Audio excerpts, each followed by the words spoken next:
Hello दोस्तों, आज की कहानी है इश्क का जादू, जिसका ये पार्ट 66 है। अगर आपको ये कहानी पसंद आती तो प्लीज़ इसे लाइक कीजिए, शेयर कीजिए और आप ये चैनल पे नए हैं तो प्लीज़ इस चैनल को सब्सक्राइब कीजिए। राजवीर, यह क्या है? परी, पढ़ो तो सही। राजवीर, वो पेपर देखकर हंसने लगता है क्योंकि उस पेपर में परी ने थैंक यू लिखा होता है और राजवीर का एक फनी सा फोटो भी बना हुआ होता है। परी, चलो कम से कम तुम्हारे चेहरे पर एक बार स्माइल तो आई। मुझे पता है राजवीर, तुम अभी बहुत परेशान हो, बट डोंट वरी, सब ठीक हो जाएगा। राजवीर, थैंक यू परी, पर मुझे कुछ समझ नहीं आ रहा है, मैं क्या करूं? मेरी हर कोशिश नाकाम होती जा रही है, पर कोई ना कोई रास्ता निकाल लूँगा। वैसे मेरी बात छोड़ो, तुम बताओ, तुम्हारा रोहन के साथ प्रोजेक्ट कैसा चल रहा है? परी, वह परफ्यूम वाला प्रोजेक्ट, वह तो रोहन ने कैंसिल कर दिया। राजवीर, कैंसिल कर दिया? लेकिन क्यों? परी, पता नहीं, मैंने पूछा भी था लेकिन उसने कुछ नहीं बोला। चलो तुम अपना काम कर लो, मैं चलती हूँ, बाय। और हाँ, अगर मेरी मदद की ज़रूरत हो किसी काम में। परी यह बोलकर वहाँ से जाने लगती हैं। तभी राजवीर परी को आवाज़ लगाकर रोकता है। राजवीर, परी रुको, मुझे आइडिया मिल गया है। वही रोहन अपने डिपार्टमेंट में परी का बहुत देर से वेट कर रहा होता है। रोहन, कहाँ रह गई है लड़की? थोड़ी देर में आने के लिए बोला था, पर इतनी देर हो गई, अभी तक वापस। राजवीर परी को लेकर अपने घर आता है। उसके हाथ में 2 बड़े बॉक्स होते हैं जिनके अंदर वह सारे परफ्यूम के सैंपल होते हैं जो रोहन और परी ने मिलकर बनाए थे। परी, तुम्हें लगता है ये आइडिया काम करेगा? तुम सच में इस परफ्यूम प्रोजेक्ट को दोबारा स्टार्ट करना चाहते हो? राजवीर, परी, यह लाइन तो तुमने सुनी ही होगी, something is better than nothing. और जिस सिचुएशन में मैं हूँ उसमें अगर मुझे उम्मीद की एक छोटी सी किरण भी नज़र आती है तो मैं उसके पीछे पीछे चला जाऊंगा। तुम इन सब में मेरा साथ दूंगी ना? परी, मैं हमेशा तुम्हारा साथ दूंगी। राजवीर, देखना, हम इतना अच्छा प्रोडक्ट बनाएंगे जो कंपनी को बहुत पसंद आएगा, और अगर यह प्रोडक्ट कंपनी को पसंद आ गया तो फिर ये लोग मुझे नहीं निकाल सकेंगे, और इस प्रोडक्ट की मार्केटिंग के जरिए हम कंपनी के हुए नुकसान की भरपाई भी कर सकेंगे। परी, ओके, लेकिन मुझे रोहन को एक बार बताना होगा कि मैं अभी तुम्हारे साथ हूँ। राजवीर, रोहन को? लेकिन क्यों?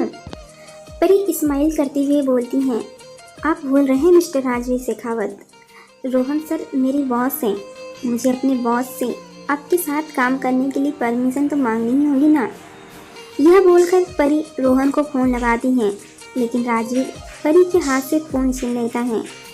परी, क्या कर रहे हो राजवीर? मेरा फ़ोन इधर दो, मुझे बात करनी है रोहन से। राजवीर, हाँ तो करो ना, मैंने कब मना किया है। एक काम करता हूँ, रोहन से मैं बात करता हूँ। परी, लेकिन राजवीर। इसी बीच रोहन फ़ोन उठा लेता है। रोहन, हेलो परी, कहाँ हो? तुमने बोला तो 10 मिनट में आ रही हूँ, मैं कितनी देर से वेट कर रहा हूँ तुम्हारा। राजवीर, परी मेरे साथ है रोहन, मेरे घर पर, और वह आज ऑफिस नहीं आएंगी और अब 1-2 दिन वो मेरे साथ ही काम करेंगी। रोहन, भाई आप, परी का फ़ोन आपके पास क्या कर रहा है? और परी आपके साथ क्यों है? भाई देखिए, परी का बॉस मैं हूँ तो वह आपके साथ काम नहीं कर सकती। राजवीर, हाँ माना कि तुम परी के बॉस हो, लेकिन मैं अभी भी इस कंपनी का CEO हूँ, तो मैं बस तुम्हारे डिपार्टमेंट में से परी को एज असिस्टेंट 2 दिनों के लिए ले रहा हूँ। रोहन, भाई लेकिन। राजवीर थोड़ा सीरियस होकर, क्यों, तुम्हें कोई प्रॉब्लम है? रोहन, नहीं भाई, कोई प्रॉब्लम नहीं है। रोहन जल्दी से फ़ोन काट देता है और अपने आप से बोलता है, क्या रोहन, एकदम फट्टू है तू भी, भाई के सामने बोलती बंद हो जाती है तेरी। परी राजवीर के हाथ से फ़ोन लेकर, क्या हुआ, क्या बोला रोहन ने? राजवीर, चलो काम शुरू करते हैं। परी, राजवीर मेरे पास एक आइडिया है, क्यों ना हम इसमें एलन अंकल की मदद ली। उन्हें इन सब चीज़ों के बारे में बहुत ही जानकारी है और उनकी मदद से हमारा काम भी आसान हो जाएगा। राजवीर, डोंट वरी परी, मैंने ऑफिस से निकलते वक्त ही उन्हें यहाँ आने के लिए फ़ोन कर दिया था। सुमित उन्हें लेने गया है, वे भी थोड़ी देर में यहाँ पर आ जाएंगे। परी, क्या बात है, बड़े इंटेलिजेंट हो गए हो। तभी राजवीर के पास वीर का फ़ोन आता है। राजवीर फ़ोन पर वीर से बात करता है। हेलो जी पापा, अभी ओके। परी, पापा का फ़ोन आया है, उन्हें मुझसे कुछ अर्जेंट बात करनी है, इसलिए मुझे घर बुलाया है, मैं जाकर आता हूँ। सुमित बस अंकल को लेकर आते ही होंगे, वे दोनों होंगे यहाँ तुम्हारी मदद के लिए, लेकिन तुम्हें कोई भी ज़रूरत हो तो मुझे कॉल कर देना, मैं जल्दी वापस आ जाऊँगा, ठीक है। परी, ओके, ध्यान से जाना। राजवीर घर पर वीर के पास आता है। राजवीर, पापा आपने बुलाया? वीर, हाँ बेटा, बैठो। राजवीर, एक हफ्ते ख़त्म होने में बस 2 दिन बचे हैं और इन दिनों में तुमने एक बार भी मुझसे इस बारे में बात नहीं की। क्या तुम सच में रिजाइन देना चाहते हो? राजवीर, नहीं पापा, ऐसा नहीं है, मैं अपनी तरफ से पूरी कोशिश कर रहा हूँ, मैं सब ठीक कर दूँगा। वीर, कुछ सोचा तुमने इस बारे में? राजवीर, हाँ पापा, 1-2 आइडिया आए हैं, मैं उन पर काम कर रहा हूँ। वीर, राजवीर, तुम्हें अब इन सब चीज़ों के बारे में सोचने की कोई ज़रूरत नहीं है, तुम जितना जल्दी हो सके निहारिका से शादी कर लो। तुम जानते हो अभी कंपनी की जो सिचुएशन है उसे तुम और मैं मिलके भी नहीं बदल सकते। अगर एक बार निहारिका से तुम्हारी शादी हो गई तो तुम्हें पता है कोई भी तुम इस कंपनी से नहीं निकाल सकेगा। मैं कंपनी के लोगों को बहुत अच्छे से जानता हूँ। जब तुमने इतनी छोटी सी उम्र में कंपनी ज्वाइन करी थी तो उन्हें उन लोगों को इस बात से बहुत प्रॉब्लम थी, क्योंकि उन्हें लगता था कि तुम सीईओ के लिए सही नहीं हो। उन्हें लगता था कि एक 19 साल का लड़का इतनी बड़ी कंपनी नहीं संभाल पाएगा, लोगों का मुकाबला नहीं कर पाएगा। उनके पास तुम्हें हटाने के लिए कोई वाजिब वजह नहीं थी, लेकिन अब उनके पास तुम्हें कंपनी से बाहर निकालने के लिए रीज़न है। सिर्फ निहारिका ही है जो हमें इस दलदल से बाहर निकाल सकती हैं। राजीव, पापा, अगर मैं इसी दलदल में रहना चाहूँ तो? पापा, आप समझ क्यों नहीं रहे हैं? यह बीमारी मुझे आज या कल में नहीं हुई है। इस कंपनी का सीईओ बनने से पहले से मुझे यह बीमारी है। इतने सालों के बाद भी मैं इस कंपनी को अच्छे से संभालता आया हूँ और मुझे यकीन है खुद पर कि मैं आगे भी संभाल सकता हूँ। लोगों का तो काम ही है बातें करना, उन्हें मेरी बीमारी के बारे में पता चल चुका है, इसीलिए वो मेरे खिलाफ है। वरना इतने सालों तक भी मैं अपनी बीमारी के साथ इस कंपनी को चलाता आया हूँ। मैं अपनी इस बीमारी को छुपाता आया हूँ क्योंकि मुझे डर था अगर लोगों को पता चल गया तो वह क्या बोलेंगे। लेकिन अब जब उन सबको पता चल चुका है तो मेरा डर भी ख़त्म हो गया है। मुझे अब किसी से छुपाने की ज़रूरत नहीं है। वीर, क्या सिर्फ यही कारण है कि तुम निहारिका से शादी नहीं करना चाहते? राजवीर, आप जानते हैं पापा, मैं जिसे पसंद करता हूँ, जिससे प्यार करता हूँ, वह निहारिका नहीं वीर, बस राजवीर, तुम निहारिका को नहीं पसंद करते ठीक है, लेकिन कम से कम खानदान की इज्जत के बारे में तो सोचो। राजवीर, पापा, चाहे कैसी भी सिचुएशन हो, मैं ज़िंदगी के हर मोड़ पर परी को ही चुनूंगा। राजीव और वीर की यह सारी बातें कमरे के बाहर खड़े होकर वैशाली चुपचाप सुन रही थी। तभी रोहन वैशाली के पास आता है। रोहन, माँ, आप यहाँ क्या कर रहे हो? एकदम से रोहन की आवाज़ सुनकर वैशाली डर जाती है। वैशाली, तुमने तो मुझे डरा ही दिया। रोहन, आप यहाँ क्या कर रही हो? वैशाली, तुम पहले यह बताओ, तुम यहाँ क्या कर रहे हो?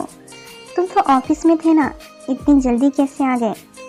रोहन, मेरा मन नहीं लग रहा था इसलिए मैं आ गया। आपने बताया नहीं आप यहाँ खड़े क्यों हो?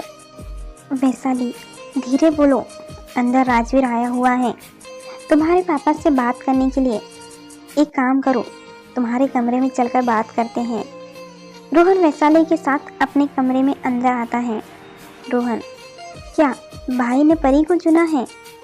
वैशाली, सबकी अपनी अपनी किस्मत होती है और राजवीर की इच्छा, उसने खुद एक महल होने की जगह छोटे से घर को लेना ज़्यादा पसंद किया है।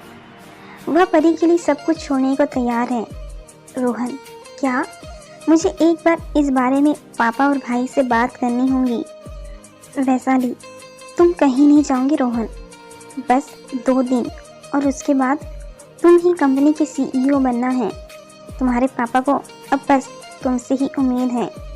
रोहन, माँ आप क्यों नहीं समझ रहे? मुझसे नहीं संभाली जाती है कंपनी, मैं नहीं हूँ इस लायक। सिर्फ भाई ही है जो यह सब अच्छी तरह संभाल सकते हैं। वैशाली, तुम्हारा सच में कुछ नहीं हो सकता है। राजवीर वापस घर आता है। परी और एलन बैठकर साथ में काम कर रहे होते हैं। एलन, अरे राजवीर, आ गए तुम? राजवीर, हेलो अंकल, कैसे हो आप?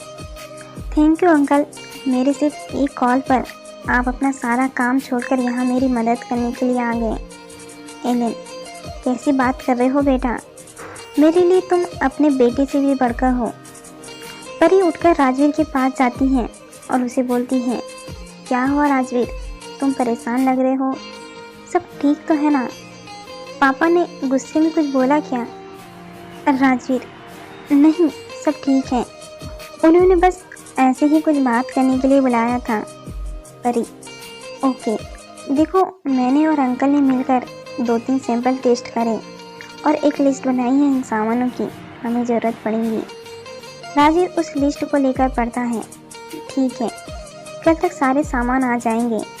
परी, रात बहुत हो गई है, तुम्हें घर जाना चाहिए। परी, क्या? लेकिन मैं यहाँ रुककर तुम्हारी मदद करना चाहती हूँ। राजवीर, परी, तुमने मेरी बहुत मदद करी है पर अभी बहुत लेट हो गया है, तुम्हें घर जाकर आराम करना चाहिए। कल तुम फिर आ जाना, सुमित तुम्हें घर छोड़ देगा। परी राजवीर का चेहरा देख समझ जाती है कि इस वक्त वह भी बहुत ज़्यादा परेशान है, इसलिए वह उसे ज़्यादा कुछ नहीं बोलती और सुमित के साथ चले जाती है। परी के जाते ही राजवीर की आंखों से आंसू आ जाते हैं। तभी परी अचानक आकर उससे गले से लगा लेती है। राजवीर, तुम? परी, सब ठीक हो जाएगा राजवीर, टेंशन मत लेना, मैं हमेशा तुम्हारे साथ दूंगी। राजवीर प्यार से परी के सर पर हाथ फेरता है। परी उससे अलग होकर उसे बाय बोलती है और सुमित के साथ चली जाती है। परी जब रेस्टोरेंट पहुंचती है तो रोहन वहां पहले से ही उसका इंतजार कर रहा होता है। परी, रोहन, तुम यहाँ इतनी रात को? रोहन, मुझे तुमसे बहुत ज़रूरी बात करनी है।